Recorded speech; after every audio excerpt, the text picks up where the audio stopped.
Hey guys, Kelade here. With the Antorus raid about to come out, let's take a look at Tier 21 for Fear Warriors and exactly where we stand.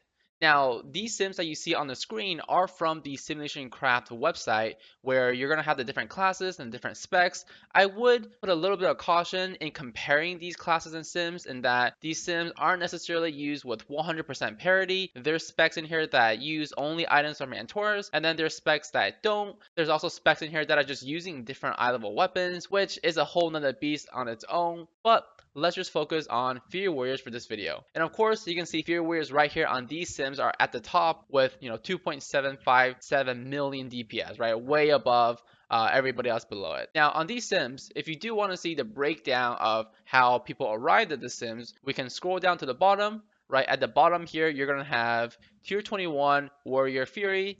You click on that and it'll come out with the normal simulation craft results, right? You can see the talents that it's using: Endless Rage, Avatar, Frothing Berserker, Bloodbath, and Reckless Abandon. And of course, if you keep scrolling down, there's going to be a section where you can actually look at the gear that it's using. So you can see that the legendary that it's using is the legendary pants and the legendary massacre ring. And for tier pieces, it's using tier pieces in the shoulders, chest, hands, and back slot. And then for the helmet, it's just using a normal helmet that drops from a raid, not tier piece, not legendary, just a nice haste mastery helmet. And of course, you can check out the weapon eye level here, 996. And like I mentioned earlier, right, if you're comparing the different specs in the sims, this weapon eye level will be different depending on what relics that they're using. Now, if you want to take this and sim it for yourself and then see exactly what you get for yourself, there's another tab at the bottom for each spec called Profile.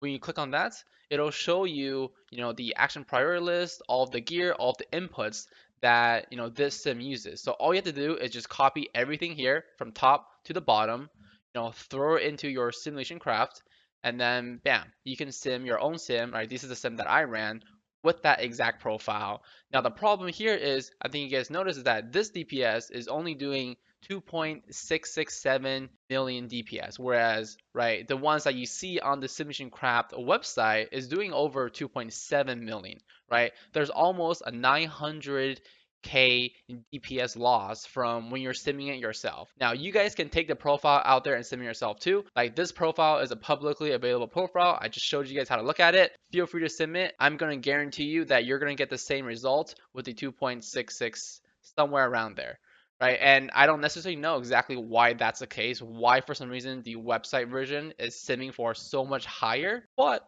that's fine, right? This is the DPS I'm going to sim for, and it doesn't matter because for me, when I'm simming it, it's all going to be relative, right, to this number. But 2.66 million DPS, even if you put it back on this chart and you take out the 2.7, it's still relatively high, right? Now, like I mentioned previously, for these sims, the Fear Warrior sims, when you look at the gear setup, right, it does end up using Convergence of Fates and Khazgroth Courage. Now, the biggest thing here is the Convergence of Fates, right?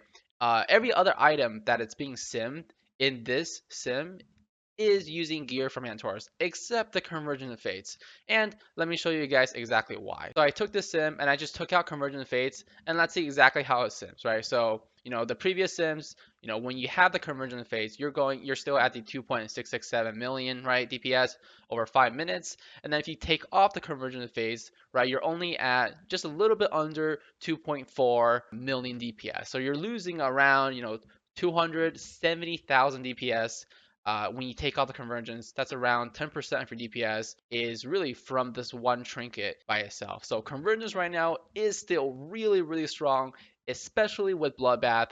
The biggest reason why is Bloodbath is on a 30-second cooldown, and if you have convergence, it essentially makes your battle cry, around 30-35-second cooldown.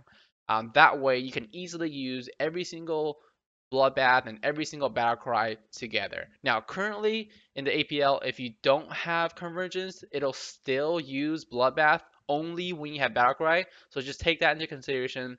Currently, even if you don't have convergence, you're still going to want to line up your bloodbaths with your battle cry, even without that reduction in cooldown. So yes, you will be sitting on your bloodbath cooldown for a little bit, but it is worth it because battle cry just essentially more than doubles its damage. But this comparison here should help you guys kind of understand, right, how valuable convergence is in The Sims. Not only that, of course, having convergence makes it so you get more battle cries, and battle cries works really, really well with the legendary pants, since the legendary pants are able to generate that full 30 extra rage from Rampage, which is really strong. Essentially, during battle cry with the legendary pants and bloodbath, which makes it so your raging blows have no cooldown, you can actually hit Rampage, raging blow, and then you'll be back at 100 rage to hit Rampage, raging blow again. So it makes your battle cry window super, super strong, and you should never have to hit a single furious slash in your battle cry. Now, of course, these sims was using, specific trinkets. So let's just look at bloodbath and how it sims with various other viable trinkets that are going to be coming out,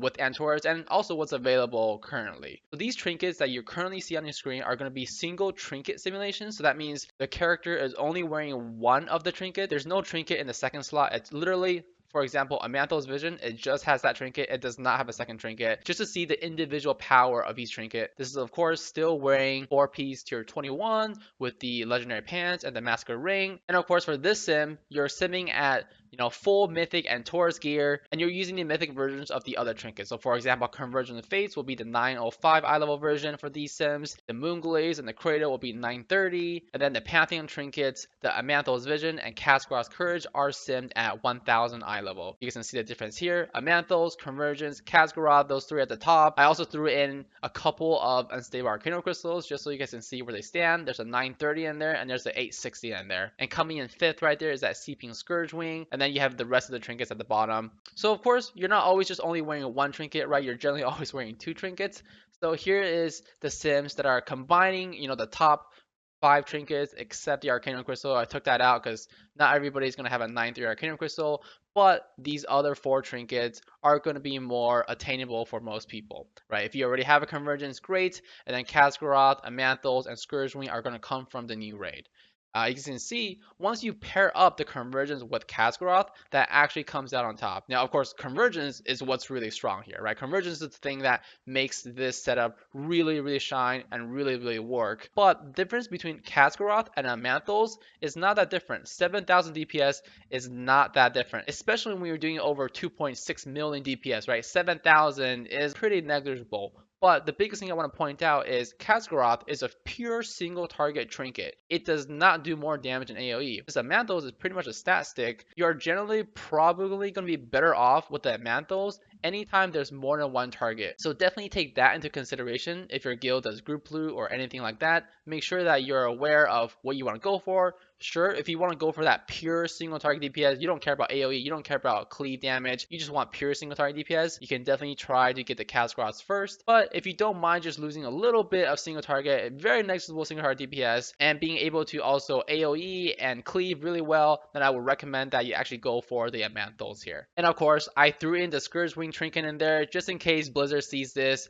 video, sees the sims, they decide to nerf Convergence. You guys can see, what the best 2 trinkets could be if Convergence wasn't a thing, and you can only use trinkets from the Antorus raid. And you see Amanthos and Scourgewing is slightly higher than the Casgaroth and Scourgewing by around 16,000 DPS. So to be safe, I would recommend, if you guys had a choice, if your guild was like, hey, you're only going to get Amanthos or Casgaroth, I would definitely recommend choosing Amanthos over the Casgaroth. Though of course, for your character, right, depending on what gear you have, maybe you don't have the mythic gear, that might be different for you. So you're definitely going to want to sim your own character and see which one is better, but I recommend Amanthos. Now, of course, all the sims that we've been running previously in this video were using the Legendary Pants and the Legendary Massacre Ring. So let's just compare really quickly using Bloodbath, what legendaries are really is the best. You can see, of course, the pants and the Massacre Ring is at the top right there. And then you have the helmet and the Massacre Ring a little bit under, right around 50k DPS, 51k DPS.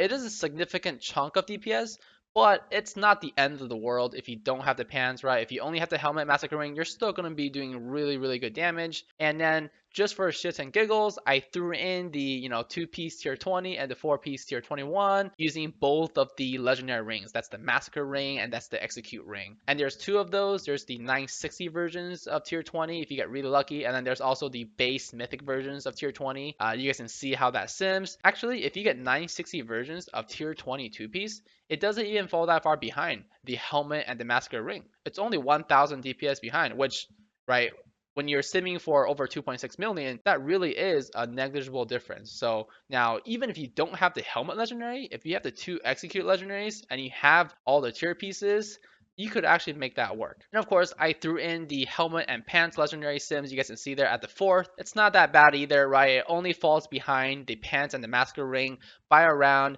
80,000 DPS. It's still going to be doing really good damage, right? 2.6 million. It's still beating the other classes. So, but definitely these legendaries are going to be the ones that you guys want to be going for, with the pants and the massacre coming out on top with the bloodbath setup. Now, of course, speaking of bloodbath, we also have to speak of inner rage and see how that compares.